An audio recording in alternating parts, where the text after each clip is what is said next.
One of the common catastrophes that occurs as a result of negligence is the failure to diagnose something that is compressing the spinal cord, which results in symptoms related to the compression, whether it's weakness in the legs or paralysis or loss of sensation in the extremities, particularly the lower extremities, loss of bladder and bowel control.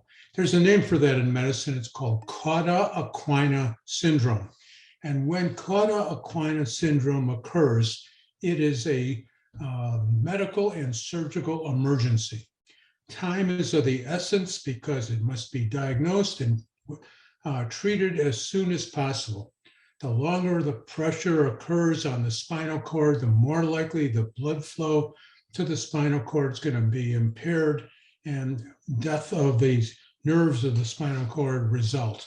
So early diagnosis, prompt diagnosis and treatment is essential.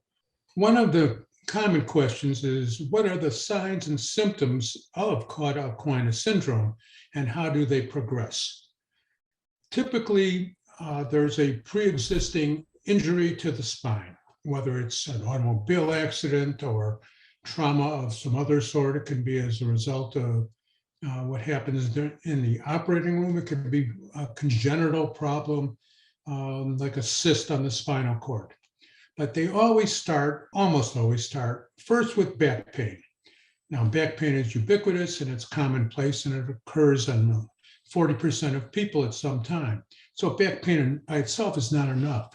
But what happens is that back pain then progresses to other symptoms. The patient starts getting numbness down his leg or her leg. They can't straighten their knee, or they can't bear weight on the leg. So weakness of the leg is the next set of symptoms. It can then progress. Patients will develop bladder or bowel problems. They have involuntary urinary symptoms.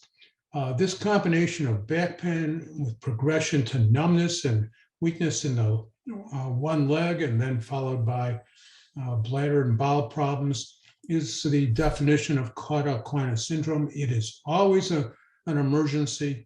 When these symptoms progress, they must be recognized immediately, and surgical release of the pressure that's causing the compression of the nerves of the spinal cord must be done to prevent permanent injury.